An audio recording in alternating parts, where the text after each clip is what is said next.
Hi folks, my name is Ed. I'm an expert in e-learning. I'm here today to talk to you about e-learning since it seems like everyone is talking about e-learning nowadays. But what exactly is e-learning? Let's see what the public voice has to say. Some people think that students will log into their computer and study from wherever they are.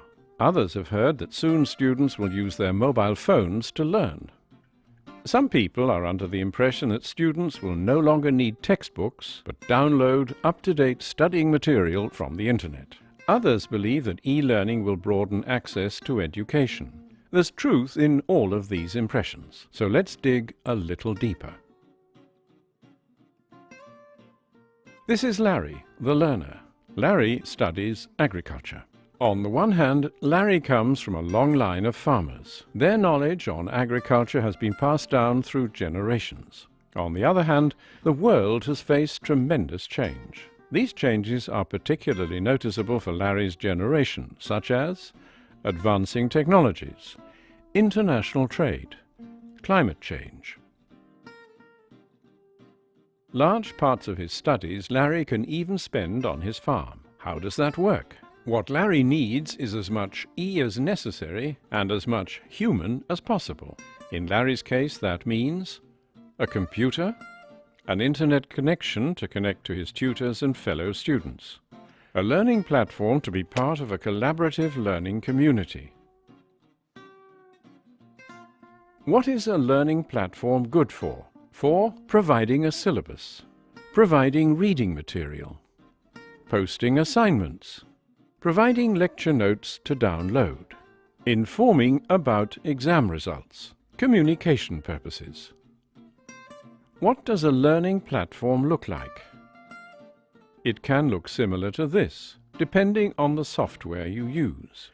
Within the learning platform, you find a list of all courses that you are enrolled in. You just need to click on them to get more info on the individual courses. Here you will find an overview of the topics of all 13 weeks in the course Introduction to Agriculture.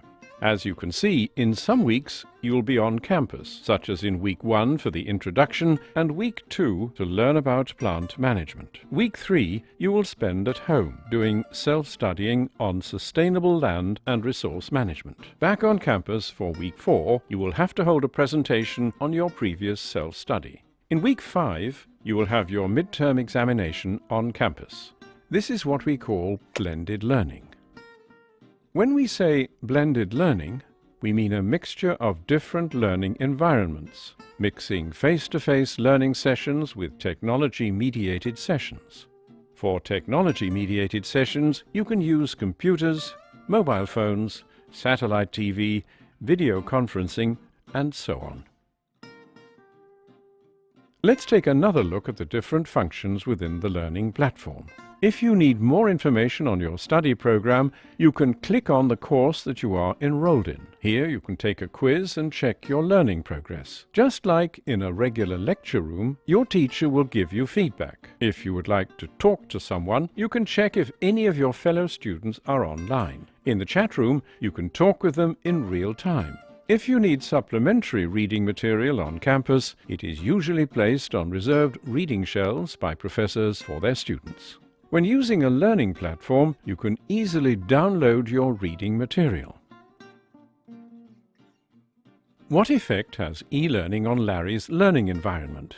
He's not restricted to spend all his time on campus. Some weeks he studies on his farm. When Larry prepares a group assignment, he does not have to meet with his group all the time. They can work independently and share info on the learning platform and talk to each other in the chat room. Through Web 2.0 tools, Larry can connect to people all around the world. Currently, Larry is thinking about the restricted use of pesticides. Robert from Kenya has the solution and can share his experience with Larry online. This is e-learning as well. Now it is time to meet one of Larry's professors. This is Sue. Let's see how e-learning changed her life as a teacher. E-learning has changed the relationship between students and teachers, the person who possesses knowledge. It is like a shift from a teacher-focused to a learner-centered approach. Today, she is rather a facilitator, someone who helps students to learn. You can say basically students construct their own learning and teachers facilitate this process. Does e-learning always look like this? Larry's case of blended learning is just one example of what e-learning could look like. Altogether, there are 3 e-learning modes. E-learning can be used for classroom enrichment, blended learning fully online.